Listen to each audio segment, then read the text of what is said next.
Bismillahirrahmanirrahim. Assalamualaikum warahmatullahi ta'ala wabarakatuh. Innal hamdalillah nahmaduhu wa nasta'inuhu wa nastaghfiruh wa na'udzu billahi min shururi anfusina wa min sayyiati a'malina. Man yahdihillahu fala mudilla lahu wa man yudlil fala hadiya lahu. Asyhadu an la ilaha illallah wa asyhadu anna Muhammadan 'abduhu wa rasuluh. Qala rabbi shrah li sadri wa yassir li amri wahlul 'uqdatam min lisani yafqahu qawli, amma ba'd. Yang saya muliakan Tuan Nazir, Tuan Imam, ahli jawatan kuasa masjid, ibu-ibu, ayah-ayah, muslimin muslimat yang dirahmati Allah sekalian, apa khabar? Saya doakan semoga ibu-ibu, ayah-ayah, tuan-tuan puan semua sentiasa berada di dalam rahmat, inayah, kasih sayang. Inayah tu sentiasa dalam bantuan Allah Subhanahu wa taala, insya-Allah, amin. Alhamdulillah, malam ni dapat juga untuk kita bertemu dan bersama dalam majlis ilmu pada malam ini bagi menyambung sedikit perbahasan daripada kitab Qasasul Anbiya karangan Ibnu Katsir. 2 minggu lepas kita bercerita tentang bagaimana kisah penciptaan Nabi Adam alaihi salam. Panjang kita cerita. Ya. Dan malam ni seperti mana yang saya sebutkan, cerita kita malam ni pasal memang bercerita ibu-ibu ayah kita bercerita sebenarnya. Nama Qasasul Anbiya ni cerita-cerita Nabi. Jadi dengar cerita je lah. Tapi cerita ini diambil daripada Al-Quran dan Hadis, kisah benar. Kalau dengar Ustaz Kamal cerita kosong, baik balik. Kalau Ustaz tu cerita je. Tapi pastinya cerita-cerita yang akan kita dengar ini adalah cerita yang benar daripada Al-Quran dan juga Hadis. Kisah benar yang wajib kita percaya, yang wajib kita ambil manfaat, faedah, pengajaran sebagai pedoman kehidupan kita. Sebab kisah-kisah Nabi ini kita perlu belajar untuk apa? Panduan hidup. Allah bagi banyak pengajaran pada kaum-kaum terdahulu supaya kaum sekarang ini, zaman kita sekarang ini, ambil faedah, ambil manfaat, belajar daripada kaum-kaum terdahulu. Bagaimana Allah Ta'ala timpakan musibah besar sebagai contoh kepada kaum terdahulu kerana bermaksiat kepada Allah, melakukan dosa besar, tidak beriman kepada Allah. Dan musibah yang melanda kaum terdahulu berlaku juga pada zaman sekarang. Umpama seperti banjir besar, tsunami. Sudah pastinya kaum terdahulu lebih dahsyat daripada itu. Ya. Gempa bumi sebagainya itu berlaku tak zaman sekarang? Manusia ditelan bumi berlaku tak zaman kita? Berlaku. Di mana yang berlaku tu?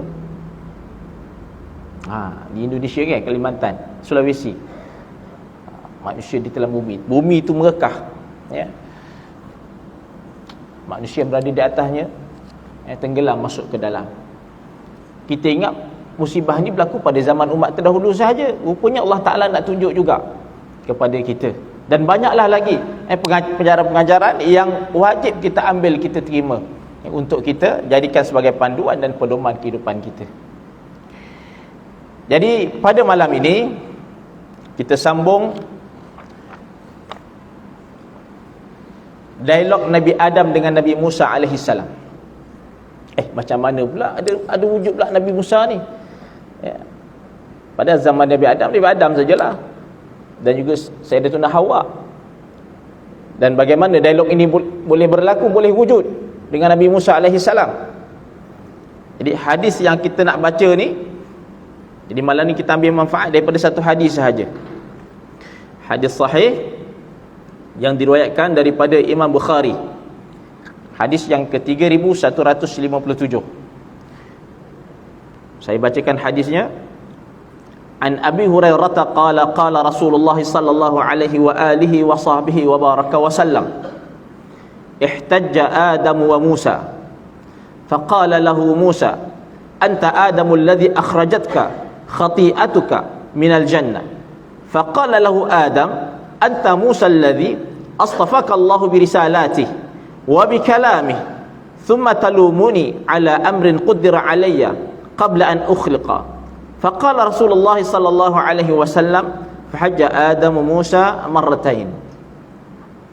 Imam Bukhari meriwayatkan dari Abu Hurairah dari Nabi sallallahu alaihi wasallam, baginda berkata bahawa Musa berhujjah dengan Adam alaihi salam. Kata Nabi, peristiwa ini berlaku, sebagian mufassir hadis kata suatu Nabi dalam perjalanan Isra, ya, dan berada di Masjid Baitul Maqdis di Palestin, dan Nabi dipertemukan dengan seluruh para Nabi dan Rasul ketika itu. Para Nabi jasad mati tapi roh hidup. Dan pada ketika itulah berlakunya perdebatan ini ataupun berlakunya dialog ini antara Nabi Adam dan juga Nabi Musa alaihi salam. Kata Musa alaihi salam, dia berkata kepada Nabi Adam alaihi salam, kamukah orang yang membawa keluar manusia dari syurga akibat dosa-dosamu dan membawa mereka kepada kecelakaan? Nabi Musa dia tanya kepada Nabi Adam, kamu ke yang membawa manusia ni yang sekarang duduk kat bumi ni? Patut kami duduk dekat dalam syurga, tapi kami duduk di atas bumi. Adakah disebab kamu yang diturunkan, diperintahkan Allah untuk berada di bumi ni? Apakah sebab kamu? Nabi Musa bertanyakan kepada Nabi Adam. Nabi Musa ni tuan-tuan puan, yang kita belajar daripada sirah Nabi Musa, dia seorang yang tak boleh nak kalah. Dia seorang tak boleh nak kalah. Kita tengok tafsir dalam suratul Kahfi, dia berdebat dengan Nabi Khidir, kan? Nabi Musa ni seorang yang alim, sehingga dia menyebut ana yani a'lamu qaumi, aku ni lebih alim dari keturunan aku, daripada kaum aku, lebih alim, lebih pandai. Ada ciri-ciri kesombongan di situ. Tapi bagaimana Allah Ta'ala mengajar Nabi Musa? Allah Ta'ala datangkan satu orang yang lebih alim daripada dia. Ni kalau kita belajar tafsir dalam suratul Kahfi tu, ya. Sehingga Nabi Khidir menyebutkan kepada Nabi Musa apa dia? Qala innaka lan tastati'a ma'iya sabra. Banyak kali diulang ayat tu, kan? Kata Nabi Khidir, sesungguhnya kamu ni, wahai Musa, tak mampu nak ikut aku dengan kesabaran. Kamu tak sabar dengan aku ni. Gelojoh. Nampak budak-budak dibunuh. Itu kisah. Nak kisahkan Nabi Musa ni. Dan diceritakan dalam hadis sahih juga bagaimana Nabi Musa alaihi salam didatangi oleh malaikat maut, malaikatul maut. Dia datang kepada malaikat Musa. Dia lempangnya malaikat Musa, terkeluar biji mata. Ni cerita kisah benar, hadis sahih. Pernah dengar tak kisah tu? Ditempelingnya malaikat maut. Sedangkan malaikat maut ni dia datang dalam bentuk manusia. Allah Ta'ala perintahkan malaikatul maut datang bertemu dengan Nabi Musa untuk menguji Nabi Musa. Dia datang, dia kata aku nak cabut nyawa kamu. Dia lempangnya malaikatul maut tu. Aku tak nak mati lagi. Balik malaikatul maut jumpa Allah Ta'ala, dia bagi tahu hamba kamu ni Musa, dia tak nak mati. Allah Ta'ala perintahkan kali kedua kepada malaikat itu, ditekan kepada Musa, katakan kepada dia, cuba letak tangan kamu di belakang lembu jantan untuk menutupi bahagian bulu dia. Nabi Musa pun letaklah tangan. Dan ketahuilah kamu dapat tutup bulu lembu tu tadi. Banyak ke sikit yang dapat kita tutup bulu lembu? Setapak tangan je lah. Itu diibaratkan kehidupan kita kat dunia. Selebihnya yang banyak lagi ruang ni, itulah kehidupan di akhirat. Nak bagi tahunya kepada Nabi Musa tentang Nabi Musa ni, bahawa malaikat itu maut pun dilempangnya sebab tak nak mati. Setelah diperkenalkan diri aku ni malaikat maut ni, bukan calang-calang punya orang ataupun Nabi. Dengan Nabi Adam pun dia argue juga. Kisah Nabi Musa dengan Nabi Adam ni, dengan Nabi Adam pun dia protes juga. Adakah sebab kamu ni, sebab dosa kamu ni, dia kata, yang membawa keluar manusia daripada syurga kepada dunia, di atas bumi sekarang ni. Kita dah belajar sebelum ni bahawasanya Nabi Adam bukan dicampak oleh Allah Ta'ala, diturunkan oleh Allah Ta'ala daripada syurga ke bumi disebabkan dosa-dosanya. Bukan, sebab Allah Ta'ala dah sebut dalam Quran, dalam surah Al-Baqarah, inni ja'ilun fil ardi khalifah.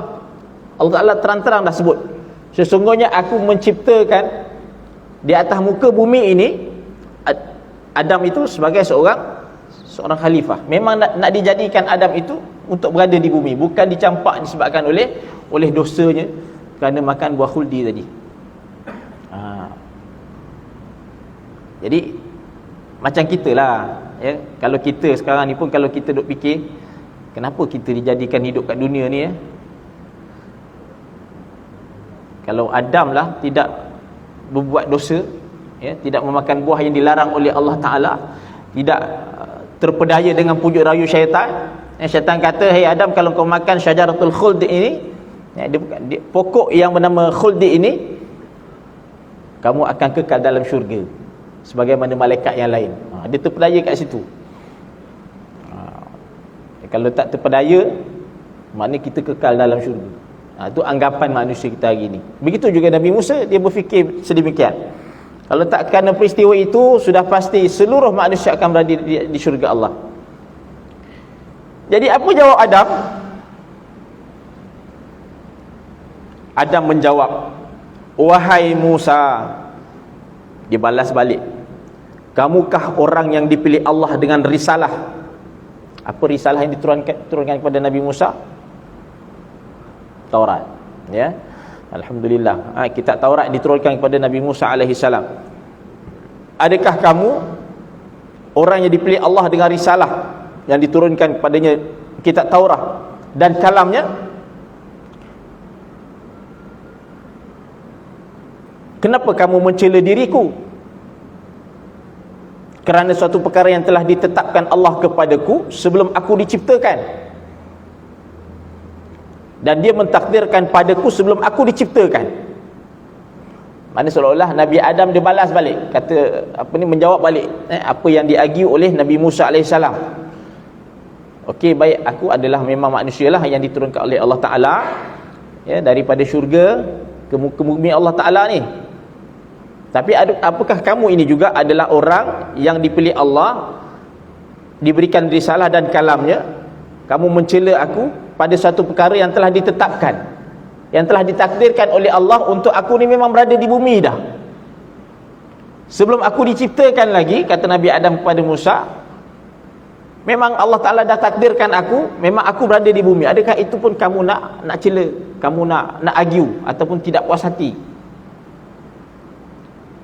Bila main takdir ni, agak-agak kalah ke menang? Kalau kata takdir lah, dah takdir aku begini, ya, apa boleh buat? Dah Allah takdirkan aku macam ni, ya. Macam kita lah, kalau dah main takdir ni, kita kalah ke menang? Abang diam-diam je, rupanya ada seorang lagi. Macam mana takdir Allah? Takdir juga, ya. Allah sallallahu alaihi wasallam.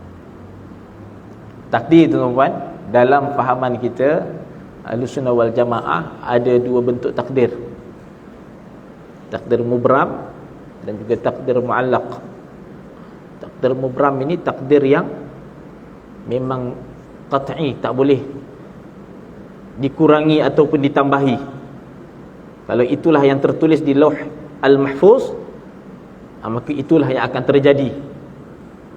Dan satu lagi takdir muallaq. Takdir apa, tuan-tuan? Muallaq, iaitu takdir yang boleh diubah. Dah tertulis tapi boleh diubah. Nak bagi mudah faham, takdir kita ni Allah Ta'ala dah tulis di Lauh Mahfuz, tapi boleh diubah, boleh dipadam. daripada satu takdir yang dah ditentukan, Allah Ta'ala bawa kita kepada satu takdir yang lain, yang baru. Yang tadi ni, yang pertama tadi dah dipadam, dah dihazaf oleh Allah Ta'ala. Bagaimana? Mungkin dengan sebab doa kita, dengan sebab sedekah kita, ya, dengan sebab sesuatu amal ibadah, amal salih, amal baik yang memadamkan dosa-dosa kita yang lepas, yang silam, yang lampau. Itu kalau nak belajar tentang takdir. Jadi Nabi Adam AS dia kata kepada Nabi Musa, apakah takdir Allah pun kamu nak petikai? Apa takdir Allah? Allah Ta'ala dah takdirkan aku sebelum aku diciptakan Allah lagi dah. Aku ini dihantar ataupun ditugaskan oleh Allah di atas muka bumi ini sebagai khalifah. 2 kali Nabi ulang bahawasanya hujah Nabi Adam ini begitu kuat, sehingga berjaya memenangi dialog antara mereka berdua, Nabi Adam dan Nabi Musa. Imam Al-Bukhari dan Muslim meriwayatkannya dari Az-Zuhri yang bersanad sampai kepada Abu Hurairah. At-Tirmizi dan An-Nasa'i meriwayatkannya dari Ma'mar bin Sulaiman dari Amasi. Al-Bazzar meriwayatkannya dari Amr bin Ali yang bersanad sampai kepada Abu Hurairah atau Abu Sa'id. Ahmad meriwayatkannya dari Sufyan, dari Tawus, dari Abu Hurairah. Semua riwayat itu intinya sama dan perbezaannya sedikit sahaja. Mana banyak yang meriwayatkan hadis tentang dialog antara Nabi Adam dan Nabi Musa AS ni. Konten sama, mafhum sama, tapi ada sedikit perbezaan.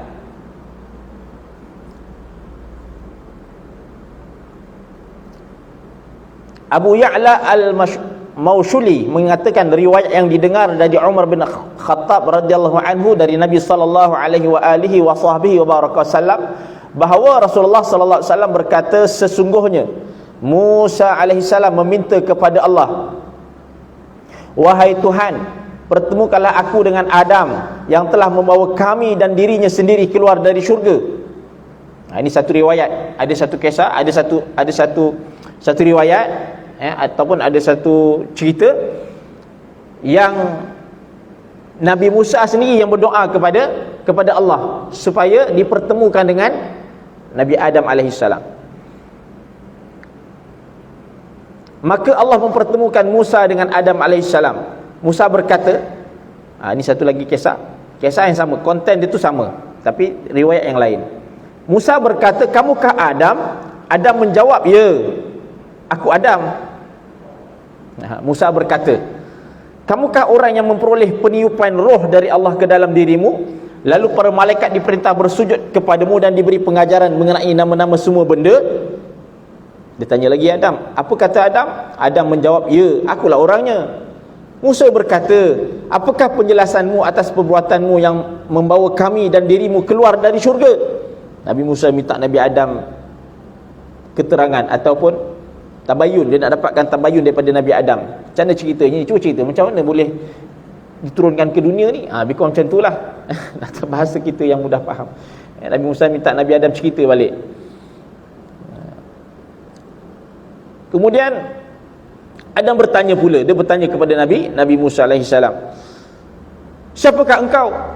Dia tanya. Apa jawab Musa? Musa jawab, aku Musa. Adam bertanya lagi, kamukah Musa? Nabi kepada Bani Israel itu? Kamukah yang diajak berbicara oleh Allah dari sebalik hijab yang tidak ditempatkan di antara dia dan kamu sebagai rasul dari makhluknya?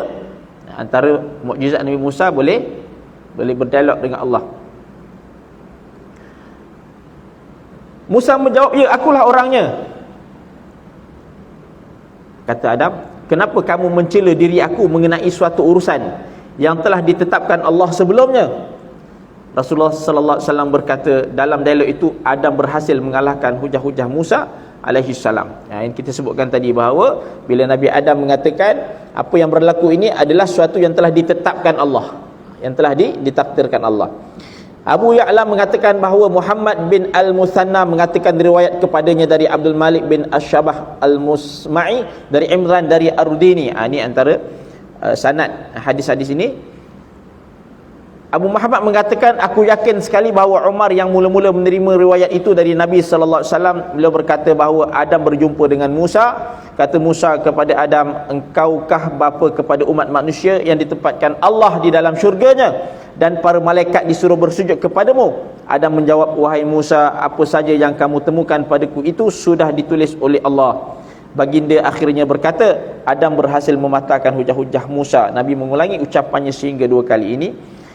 Matan yang lain yang datang daripada riwayat Sayyidina Umar radhiyallahu anhu. Cara pemahaman yang dimiliki orang terhadap hadis itu tidak sama, berbeza-beza. Golongan Qadiriyah menolak hadis itu. Tuan-tuan belajar tak tauhid di masjid ni? Ya, ada fahaman Qadiriyah, fahaman Mu'tazilah, fahaman Jabariyah, fahaman Ahlussunnah wal Jamaah. Jadi kata Ibnu Katsir, golongan Qadiriyah menolak hadis itu. Siapa golongan Qadiriyah ini? Itulah satu golongan yang berfahaman bahawa setiap sesuatu yang dilakukan oleh manusia adalah atas usaha dia, tidak ada kena-mengena pun dengan Allah Ta'ala. Qadar, dengan tenaga, dengan kudrat. Sebab di dalamnya mengandungi ketetapan qadar, keputusan Allah yang mendahului. Golongan Jabariyah membantah hadis itu. Orang-orang yang mengikutinya dituduh sebagai orang yang kurang berakal ketika berkata, maka Adam berhasil mengalahkan hujah-hujah Musa. Ya, mana hadis ini dia mengalahkan hujah 2 golongan, Qadariyah dan juga Jabariyah. Jabariyah ni siapa pula? Iaitulah golongan ataupun satu kumpulan yang berfahaman bahawa semua apa yang berlaku ini ditentukan oleh Allah Ta'ala. Semua dah takdir. Berbeza dengan fahaman kita. Fahaman kita bagaimana tuan-tuan? Kalau dah takdir, kita perlu berusaha tak? Kalau kita fikir takdir, kita tak perlu berusaha lah. Kita perlu berusaha walaupun dia sudah merupakan sesuatu yang ditentukan oleh Allah Subhanahu wa taala. Dan kerana itu dalam akidah kita bahawa takdir itu terbahagi kepada 2 tadi itu. Ya, takdir muallaq yang boleh diubah. Maka Adam berhasil mengalahkannya disebabkan kerana hujah yang disampaikan kepadanya didasarkan pada ketetapan Allah yang mendahuluinya. Jawapan mengenai masalah ini insya-Allah akan kami kemukakan di bahagian berikut. Okey. Walaupun yang lain berkata bahawa Adam membantah hujah-hujah Musa kerana beliau mencelanya lantaran dosa yang telah ditaubati. Seolah-olah apa yang berlaku ke atas Adam itu satu dosa. So, akibat daripada perbuatan dosa tadi, Allah Ta'ala hantar dia ke atas muka bumi ni. Bila dah dihantar ke atas muka bumi selaku khalifah dan dia bertaubat kepada Allah atas dosanya itu, sampai ke Nabi Musa AS, Nabi Musa sebut balik pada satu dosa yang telah ditaubati oleh Nabi Adam tadi. Nabi Adam dah taubat dah minta ampun dengan Allah, dah bertaubat pada Allah. Tiba Nabi Musa, dia sebut balik, ya, dia mencela semula. Padahal orang yang bertaubat dari dosa-dosanya seperti orang yang tidak punya dosa. Ini dia ada pengajaran. Peristiwa dialog Nabi Musa dan Nabi Adam ini, dia memberi satu pengajaran kepada kita. Banyak. Satu yang pertama kita boleh ambil, bila satu orang telah bertaubat kepada Allah Subhanahu wa taala dengan sebenar-benar taubat, sebenar-benar keinsafan, maka kita dilarang sama sekali menyebut dosa-dosanya yang lalu, mengungkit-ungkit dosanya yang lalu, mengulang-ulang, jauh sekali untuk nak mencela dosa tersebut. Dia dah bertaubat dah. Ini kes antara kisah Nabi Adam, kita ambil pengajaran. Sebab orang yang dah bertaubat ni, dosanya ada lagi tak? Bila dia bertaubat dengan taubatan nasuha, berderai air mata saban malam, solat taubat, nangis, mengakui segala kesalahan, dosa besar, dosa kecil, ya. Antara perkara yang wajib Allah Ta'ala berikan kata orang yang bertaubat ini, adalah dosanya diampunkan. Tapi kita sebut balik dosa. Bila Allah Ta'ala terima taubat satu orang, yang dengan taubat nasuha segala dosa akan terhapus. Ibarat lahirnya seorang bayi yang baru lahir. Satu, ada larangan mencela, ada larangan pada orang yang menyebut-nyebut, mengungkit-ungkit dosa orang lain. Tambah-tambah kalau dosa yang pernah dibuat itu dulu suatu yang bersifat aib, memalukan dia, lagilah bertambah-tambah bahana ataupun bahayanya pada orang yang mengungkit-ungkit, menyebut dan mengulang-ulang dosa orang yang lain. Bila kita buka aib satu orang yang dah tertutup, Allah Ta'ala yang tutup aib itu, kita buka balik, maka sedarilah apa akibat yang akan dikenakan pada orang itu. Allah Ta'ala akan buka balik aib dia.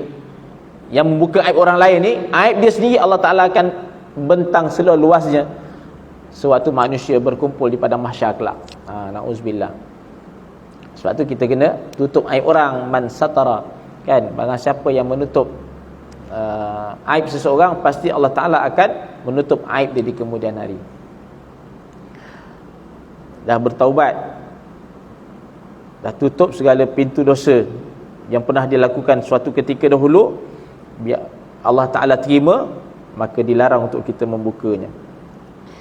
Ada juga yang berpendapat bahawa Musa berhujah seperti itu kerana Adam lebih tua dan lebih dahulu. Ada satu kumpulan, dia menyebut bahawa Nabi Musa berhujah seperti itu kerana Adam lebih tua dan lebih dahulu.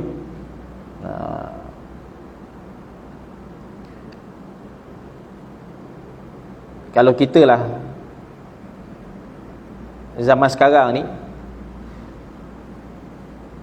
contoh mudah, anak dengan bapa, lagi-lagi anak zaman sekarang lah, anak milenium macam ni nak sebutnya. Anak yang sudah terdedah dengan dunia teknologi, umpamanya, ataupun perempuan yang dah sampai tahap atuk nenek ni, sudah pasti terdedah dengan banyak persoalan yang diajukan oleh cucu-cucu, oleh anak-anak kecil. Betul tak? Yang bertanyakan bermacam-macam. Kenapa ya Tok, orang dulu-dulu walaupun benda tu dah qat'i dah, sama ada kita boleh jawab dengan logik akal atau sebaliknya, itu pandailah. Maknanya dia akan tanya balik, dia akan ungkit balik, dia akan sebut balik. Benda dah lepas dah. Zaman tok nenek moyang kita dulu, zaman nenek moyang kita dulu, kita kecil lagi, nak cerita pun tak erti, tapi ditanya oleh cucu kita. Dia disuka sebut-sebut. Nak bagi tahunya, begitulah juga zaman Nabi ketika dialog Nabi Musa dan Nabi Adam ni. Bukan benda baru ni, benda zaman Nabi lagi dah berlaku keadaan tu. Benda yang diulang, yang disebut, yang diungkit, baru kita tahu baru maksudnya benda ungkit ni dah diceritakan oleh Nabi SAW, berlaku ketika dialog Nabi Adam dan Nabi Musa ni. Jadi kalau ada berlaku sikit je, rumah kita dah ungkit. Dah ingat tak Ustaz cakap tadi tu, kisah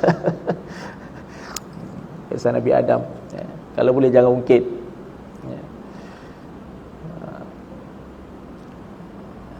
Jadi peristiwa itu, ada satu kumpulan ni kata, biasalah itu cerita antara orang yang lebih dahulu dengan orang yang kemudian. Orang yang lebih dahulu ni Nabi Adam, yang lebih kemudian ni Nabi Musa. Jadi berlakulah dialog seperti itu. Dialog apa ni, argumentasi tadi, dialog ketidakpuashatian tu. Pendapat lain mengatakan bahawa kerana kedua orang Nabi itu berada dalam syariat yang berbeza. Adapun yang lain mengatakan bahawa kerana keduanya berada di alam barzakh, bebanan itu rupanya terputus akibat persoalan yang mereka timbulkan. Ini tak apalah yang tu. Ini cuma pandangan-pandangan daripada kumpulan-kumpulan yang melihat bagaimana peristiwa dialog antara Nabi Musa dan Nabi Adam ini boleh berlaku.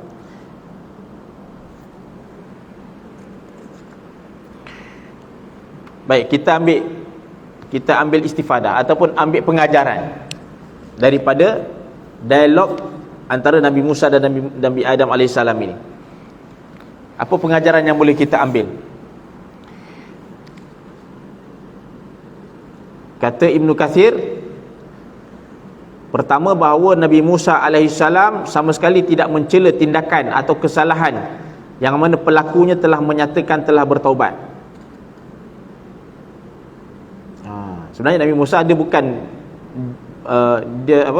dia tidak mencela apa yang dilakukan oleh Nabi Adam itu, tapi mungkin dia ingin mendapatkan kepastian. Mendapatkan kepastian. Nabi Musa sendiri pernah membunuh seseorang, padahal dirinya tidak pernah menerima perintah melakukan tindakan itu. Ini yang saya sebut tadi, Nabi Musa pernah bunuh satu orang budak dalam kisah Suratul Kahfi itu. Maka beliau memohon keampunan Allah, dan Nabi Musa sendiri pun pernah melakukan satu perbuatan, iaitu perbuatan membunuh, dan akhirnya dia bertaubat kepada Allah. Dia memohon keampunan kepada Allah melalui sebuah doa yang diucapkan seperti yang disebut dalam firman yang bermaksud dalam surah Al-Qasas, wahai Tuhan, sesungguhnya aku telah menganiaya diriku sendiri, ampunilah aku, maka Allah memberi ampun kepadanya. Nabi Musa pun sama sebagaimana yang berlaku kepada Nabi Adam. Pernah melakukan satu dosa, maka kita pun macam itulah juga. Bila melakukan satu dosa besar maupun kecil, maka hendaklah kita mohon ampun kepada Allah dan bertaubat. Dua, mohon ampun dulu, kemudian bertaubat. Istighfar, macam mana nak mohon ampun? Istighfar banyak-banyak pada Allah Ta'ala. Perbanyakkan istighfar. Ya Allah, ampunilah. Kita mohon ampun pada Allah. Jangan banyak istighfar dalam masa yang sama dia ulang balik perangai kita tu atau dosa kita tu.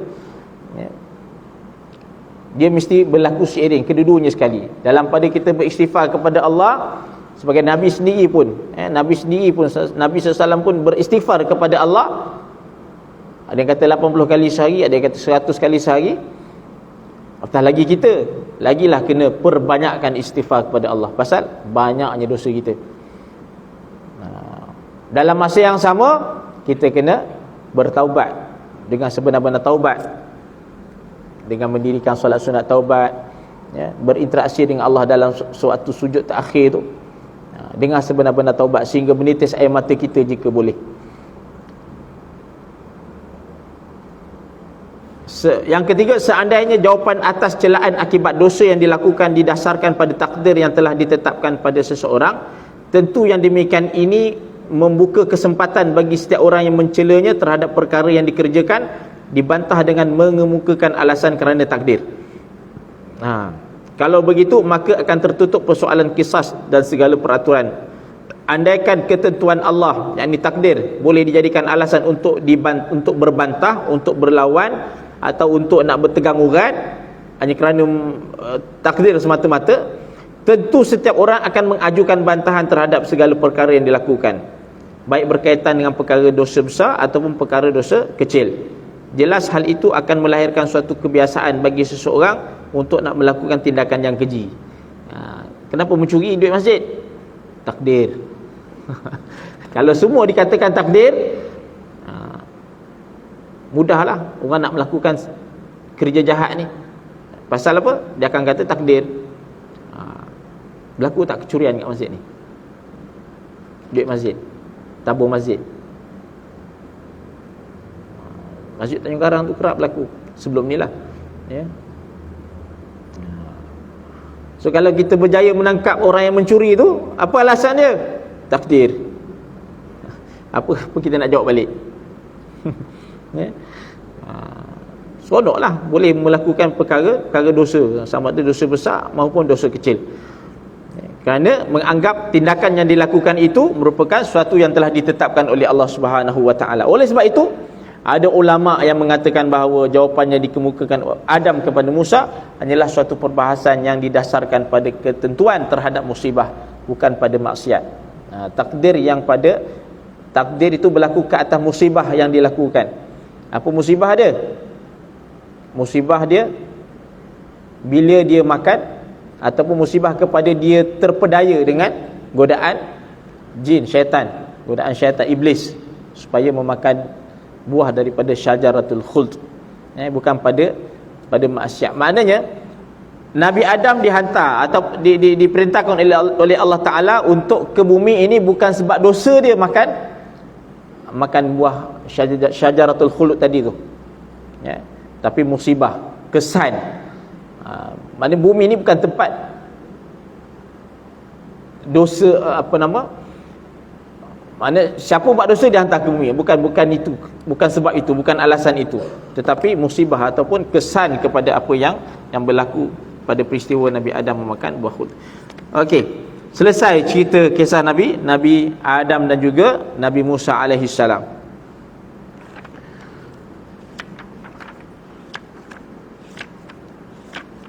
Seterusnya kisah Qabil dan Habil. Kisah Qabil dan Habil ini, siapa dia Qabil dan Habil? Anak Nabi Adam alaihissalam. Saya baca dia punya dalil sebagai teaser, kemudian kita akan sambung pada bulan depan insya-Allah. Ya, dalam surah Al-Maidah kata Allah Subhanahu wa taala, yang mafhum dia, dan ceritakanlah kepada mereka kisah dua anak Adam, Qabil dan Habil mengikut kebenaran. Ketika mereka berdua mempersembahkan korban, maka salah satu korban dari mereka diterima dan yang lain tidak. Pasal nak korban kan. Dia iaitu Qabil berkata, akan aku bunuh kamu? Habil menjawab, adapun yang diterima Allah hanyalah korban orang-orang yang bertakwa. Kalau kamu menggerakkan tanganmu untuk membunuh aku, sama sekali aku tidak akan ikut menggerakkan tanganku untuk membunuhmu. Aku takut sekali kepada Allah, Tuhan penguasa alam. Aku ingin sekali agar kamu kembali seraya memikul dosa. Ya, aku ingin sekali agar kamu kembali seraya memikul dosa kerana membunuhku dan dosamu sendiri. Kalau begitu kamu akan menjadi penghuni neraka, dan itu balasan yang selayaknya untuk orang yang zalim. Maka hawa nafsu Qabil menjadikannya menganggap mudah membunuh saudaranya, sebab itu dibunuhnya. Maka jadilah dia seorang antara orang-orang yang rugi. Kemudian Allah menyuruh seekor burung gagak menggali-gali di bumi untuk memperlihatkan kepadanya, iaitu kepada Qabil, sebagaimana dia seharusnya menguburkan mayat saudaranya, iaitu Habil. Qabil berkata, aduhai celakanya aku, mengapalah aku tidak mampu berbuat seperti burung gagak ini? Kerana itu jadilah dia seorang antara orang-orang yang menyesat. Dia punya syarah dia, penerangan tentang ayat Allah Ta'ala daripada surat Al-Maidah ini, insya-Allah kita akan sambung pada bulan hadapan, insya-Allah, ya. Sebab dia ada kaitan dengan korban, memang kena jugalah tu. Bulan depan berapa bulan ni? Selepas raya haji kot. Ya, jadi memang kena dah dengan tajuk yang akan kita bahaskan, tentang kisah Qabil dan Habil. Daripada ayat ni, satu boleh kita ambil, Allah menerima korban daripada orang-orang yang bertakwa kepada Allah. Jangan kita serta korban pasal sesuatu yang lain, bukan kerana Allah, tapi kerana manusia, kerana pangkat, kerana darjat, kerana duit banyak, kerana nak tunjuk kita ni. Jangan buat kerana Allah. Itu satu cukup kita ambil, ya, sebagai pengajaran pada pertemuan kita pada malam, insya-Allah. Baik, cukup sekadar itu. Mana yang baik itu kita serahkan pada Allah, yang datang pada Allah, yang kurang, yang lemah itu datang daripada saya sendiri. Selebihnya kita serahkan kepada Allah SWT. Dan ada sebarang pertanyaan, persoalan, dan terima kasihlah kepada yang mewakaf untuk infak pembinaan madrasah kita ni. Saya pun dah terima duit berjumlah 2,500, ya. Moga-moga Allah Ta'ala kurniakan ganjaran yang setimpal, ya, kepada pewakaf-pewakaf. InsyaAllah selama mana madrasah ini dibina dan diguna dimanfaat, selama itulah tuan-puan akan mendapat ganjaran pahala yang mengalir, ya, ke dalam akaun tuan-puan semua, insyaAllah.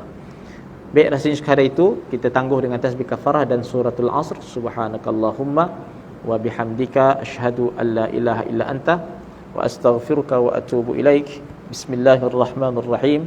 Wal 'asr innal insana lafi khusr illa alladhina amanu wa 'amilus solihat wa tawassaw bil haqq haqq wa tawasaw bis sabr. Wallahu a'lam bissawab.